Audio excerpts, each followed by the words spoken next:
வணக்கம். திமுக ஒரு தீய சக்தி. அதிமுக, பாஜக, தாவேகா கூட்டணி கணக்குகள். அமித்ஷாவின் மெகா திட்டம். இதை பத்தி பேச போறோம். அன்பு உறவுகளே, உங்களுடைய தொடர் ஆதரவுக்கு நன்றி. தொடர்ந்து ஆதரவு கொடுங்க, கமெண்ட் பண்ணுங்க. அப்பதான் நான் நல்ல நல்ல காணொலிகளை போட முடியும். இப்ப விஷயத்துக்கு வாங்க. அதாவது இப்ப சமீபத்திய இந்த விஜய் மீட்டிங்ல, ஈரோடு மீட்டிங்ல பாத்தீங்கன்னா, அவருடைய பேச்சை டீகோட் பண்ணீங்க, அவருடைய செயல்பாடுகள் எல்லாத்தையுமே டீகோட் பண்ணீங்கன்னா, ஒரே ஒரு விஷயம் தான் இப்ப நமக்கு கண் முன்னால தெரியுது. அதாவது என்னன்னா, அதிமுகவை பத்தி எதிர்த்து பேச மாட்டாரு, கொள்கை எதிரியான பாஜகவை பத்தி எதிர்த்து பேச மாட்டாரு. ஆனா திமுகவை தீய சக்திம்பாரு, திமுக தான் எங்களுக்கு எதிரிம்பாரு, அரசியல் எதிரி மற்றும் எல்லா எதிரியும் எங்களுக்கு திமுக தான் சொல்லுவாரு. இதை வச்சு நீங்க பார்க்கும்போது இப்போதைக்கு அவர் பாஜகவோட கூட்டணி இல்லைங்கிற மாதிரியும் அதிமுகவோட கூட்டணி இல்லைங்கிற மாதிரியும் சொல்லிட்டு இருந்தா கூட, இது போக போக இன்னும் இந்த எலெக்ஷன் நெருங்க நெருங்க பாத்தீங்கன்னா இது வேற மாதிரியான ஒரு நெரட்டிவா நோக்கி தான் நகருது அப்படிங்கிறத பாக்குறோம்.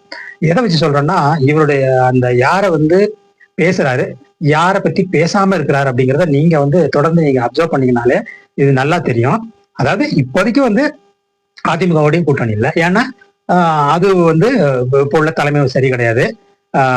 அதே மாதிரி பாஜக இவருக்கு கொள்கை எதிரி, அதனால அவங்களுடைய கூட்டணி இல்லை அப்படிங்கிற மாதிரி சொல்றாரு ஒழிய விஜய்.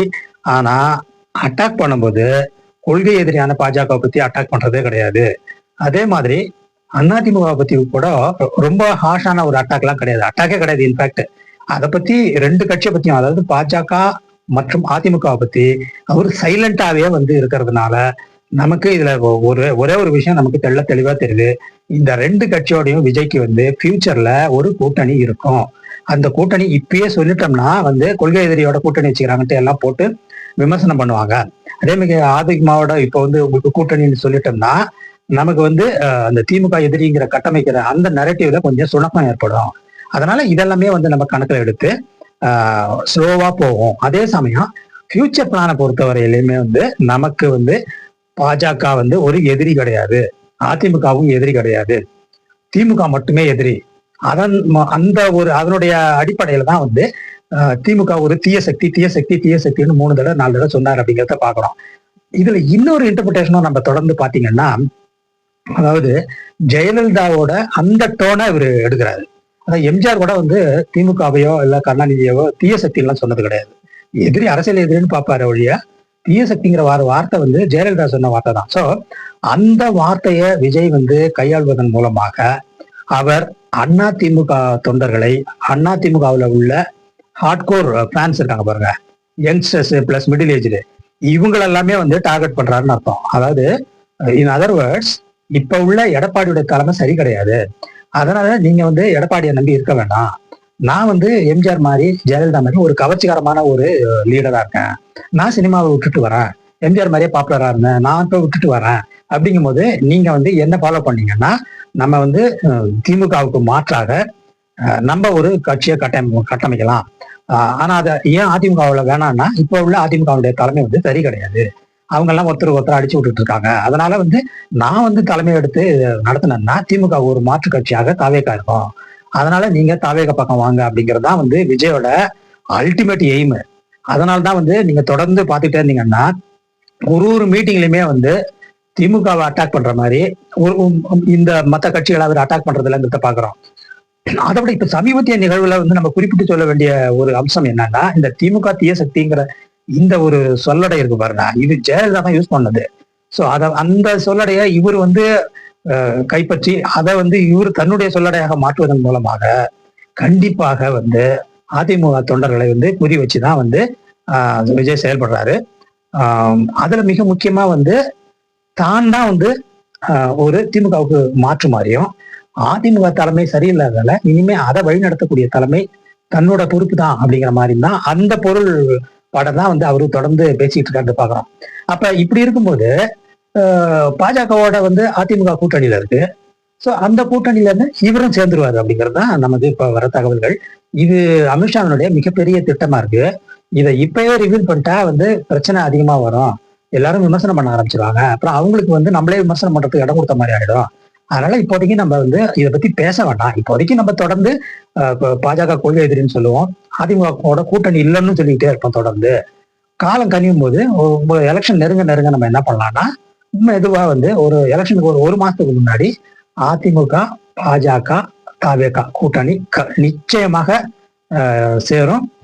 சீமானும் வந்து இந்த கூட்டணிக்கு மறைமுகமான ஒரு தன்னுடைய ஆதரவை தெரிவிப்பாரு. நேரா அவர் தெரிவிக்க மாட்டாரு. ஏன்னா விஜய் இருக்கிறதுனால நேரா தெரிவிச்சா பிரச்சனை வரும் அப்படிங்கிறதால மறைமுகமான பிஜேபியினுடைய அந்த RSS பிஜேபி கட்டளையின் பிரகாரம் சீமானுமே வந்து இந்த கூட்டணிக்கு கண்டிப்பாக ஒத்துக்குவார். இதெல்லாம் மறைமுகமாக தான் நடக்கும். அதே மாதிரி இப்ப நீங்க சொல்ற மாதிரி நம்ம நம்ம இப்ப வர தகவல்களை வச்சு வேற ஒரு அம்சம் அதுல இருக்கு. அது என்னன்னா, இப்ப எடப்பாடியோட கூட்டணி இல்லைன்னு இப்ப சொல்லிட்டாரு விஜய் இல்லைங்களா? இப்ப செங்கோட்டையன் வந்து இங்க சேர்ந்திருக்காரு. அதனால நீங்க நினைக்கலாம் செங்கோட்டையன் வந்ததால கண்டிப்பாக வந்து அதிமுக எதிர்ப்பு அரசியல் தான் வந்து தாவே காயெடுக்கும். அதெல்லாமே வந்து இப்போதைக்கு உள்ள ஒரு சும்மா ஒரு பெர்செப்ஷன் தான்.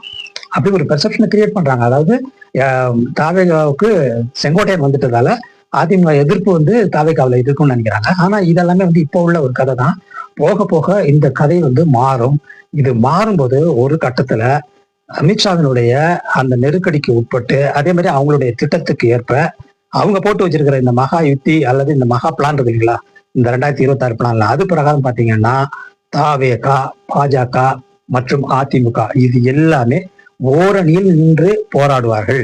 இதனுடைய அல்டிமேட் எய்ம் என்னன்னா திமுகவை எப்படியாவது வீட்டுக்கு அனுப்ப வேண்டும், திமுக கட்சியை வந்து ஆட்சி கட்சியிலிருந்து அகற்ற வேண்டும் என்பதுதான் ஒரே கொள்கை. இந்த எல்லா கட்சிக்குமே இந்த 3 கட்சிக்குமே இதே கொள்கை இருக்கிறதுனால இவங்க கூட்டு சேர மாட்டாங்கன்னு நம்ம எப்படி சொல்ல முடியும்?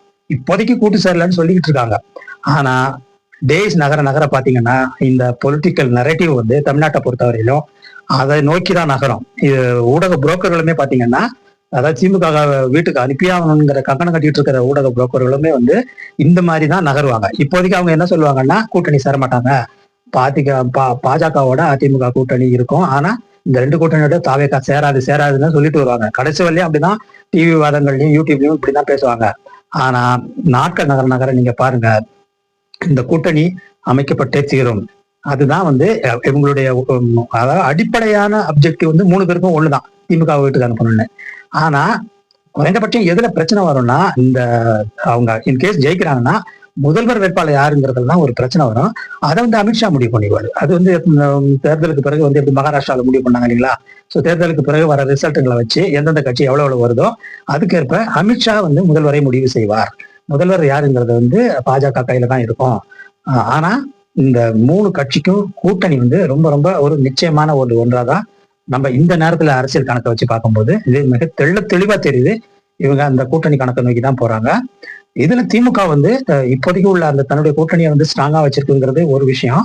ஆனாலும் அந்த கூட்டணி 3 பேரும் ஒன்னா சேரும்போது திமுகவுக்கு இது வந்து ஒரு டஃப் ஃபைட்டா தான் இருக்கும். அந்த டஃப் ஃபைட் கொடுக்கறதுக்கு திமுக தன்னையே தயார் பண்ணிட்டு இருக்குங்கிறதையும் நம்ம காலத்துல பாக்குறோம்.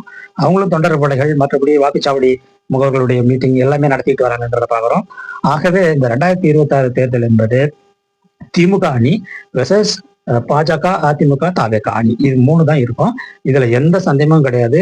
பின்னாடி வந்து இதற்கேற்ப நரேட்டிவ் வந்து ஊடக புரோக்கர்களாலும் அதிமுக, பாஜக, தாவேகா ஆதரவாளர்களும் தொடர்ந்து செய்யப்படும். இந்த நரேட்டிவை நோக்கிதான் தமிழ்நாடு அரசியல் காலம் நகரும் அப்படிங்கிறதா நம்ம இந்த நேரத்தில் சொல்லிக்கொள்ள விரும்புகிற கருத்தாகும். அடுத்த அமர்வுல வேற ஒரு விடயத்தை பார்ப்போம். நன்றி, வணக்கம்.